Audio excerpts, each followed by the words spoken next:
नमस्कार बच्चों, अपनी पाठशाला में आपका स्वागत है। हमारा आज का विषय है कक्षा छठी पाठ 5 ईमानदार शंकर। बच्चों, ये कहानी आपकी पुस्तक में कुछ इस तरह से दिखती है। तो इस कहानी में गांव का एक बालक है जिसका नाम है शंकर। वो गांव में मिलजुल कर सबसे रहता है, बहुत ही ईमानदार है, मेहनती है, गुणी है, उसमें बहुत अच्छे गुण हैं। सभी बच्चों से भी मिलजुल कर रहता है। वो किसी का कहा नहीं मोड़ता था, हर एक की बात मानता, सबका काम भी करता, सब बच्चों के साथ मिलकर रहता। एक बार उसका मन हुआ कुछ कमाने के लिए शहर की तरफ चलूं, तो वो रास्ते को देखने लगा। उसने कुछ और लोगों को, लड़कों को जाते देखा, तो उनके पीछे पीछे वो भी चला गया। थक गया था, रास्ते में थोड़ी देर आराम किया, लेकिन अंधेरा हो गया, काम तो मिला नहीं। फिर उसने एक बेंच देखा, तख्ता, उस पर सो गया। रात थी, घबराहट हो रही थी उसे। सुबह जब आंख खुली तो लगा कि ये एक हलवाई की दुकान है। हलवाई जानते हो ना, जिससे मिठाइयाँ मिलती हैं खाने को, वही हलवाई होता है। त्योहारों पर भी हम मिठाइयाँ लेकर आते हैं। तो जब वो बेंच पर उठा तो उसने क्या देखा कि एक 5 रुपए का नोट पड़ा है बेंच पर। उसने हाथ में लिया और सोचने लगा किसका हो सकता है। फिर समझ आया सामने हलवाई की दुकान है, जिस पे तख्ते पर वो बैठा है, तो उसी का ही होगा। तो उसने ईमानदारी का परिचय देते हुए वह नोट हलवाई को दिया। हलवाई ने सोचा कुछ लेने के लिए आया है, तो बोला, बेटा बोलो क्या चाहिए। तो बोला, मुझे कुछ नहीं चाहिए जी, तो आपने मुझे 5 रुपए दिए हैं। तो शंकर बोला, जी ये बाहर तख्ते पर पड़े मुझे मिले थे, मैंने सोचा आपके ही होंगे। हलवाई बहुत ही खुश हुआ उसकी ईमानदारी पर।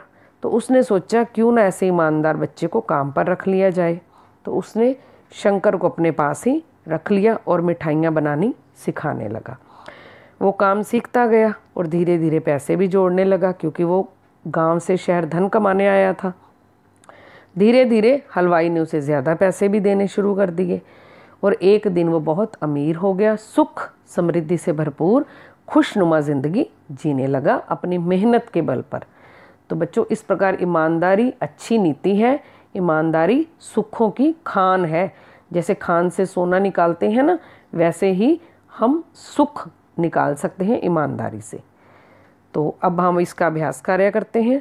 पहले छोटे प्रश्न उत्तर करेंगे। कहानी में ईमानदार बालक का नाम क्या है? शंकर। शंकर का स्वभाव कैसा था? ईमानदार था और सच बोलता था। शंकर धन कमाने के लिए गांव से कहाँ गया? वह गांव से शहर गया। शंकर को दुकान के आगे क्या मिला?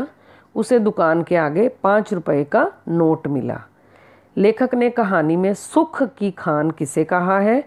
उसने ईमानदारी को सुख की खान कहा है। तो ये थे छोटे प्रश्न उत्तर। अब 2 बड़े प्रश्न उत्तर हैं। शंकर ने हलवाई को 5 रुपए का नोट क्यों दे दिया?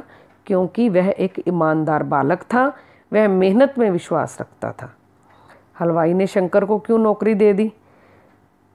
हलवाई ने शंकर की ईमानदारी से खुश होकर उसे नौकरी दी। वह मेहनती भी था और बहुत गुणी भी था, उसमें बहुत गुण थे।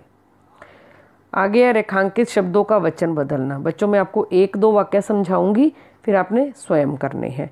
एक वचन से बहुवचन, जिस शब्द के नीचे रेखा लगी है।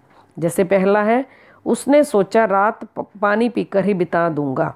उसने के नीचे लाइन लगी है और दूंगा के नीचे, तो उसने का बहुवचन है उन्होंने और दूंगा का देंगे।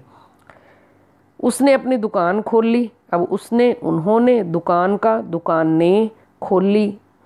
वह थका हुआ भी था, वे थके हुए भी थे। अब इन 4 शब्दों में, 5 शब्दों में 4 के नीचे रेखा लगी थी, तो हमने चारों के वचन बदले हैं। आगे समान अर्थ देने वाले शब्द हैं। ईमानदार, विश्वसनीय, मार्ग, राह, मेहनत, परिश्रम, बेटा, लड़का, आराम, विश्राम, वृक्ष, पेड़, प्रसन्न, खुश, बालक, बच्चा। आगे नए शब्द, एक ही शब्द में से नए शब्द बनाना।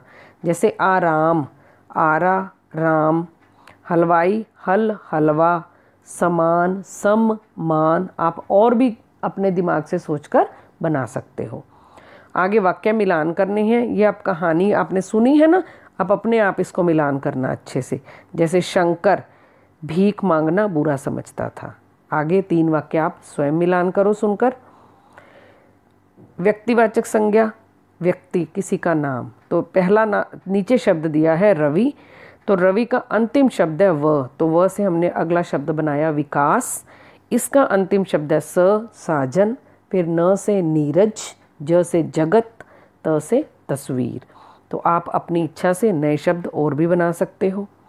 आगे है विलोम शब्द, इसी बॉक्स में से डिब्बे में ढूंढने हैं। गुण अवगुण, प्रसन्न उदास, पहले पश्चात, सच झूठ, एक अनेक, गांव शहर। तो आशा करती हूँ आपको समझ आ गया होगा। आप यहाँ से भी संक्षिप्त सार पढ़ सकते हो। अच्छी लगे वीडियो तो लाइक करें, शेयर करें, चैनल को सब्सक्राइब करें। इसी के साथ ही समाप्त करती हूँ। धन्यवाद।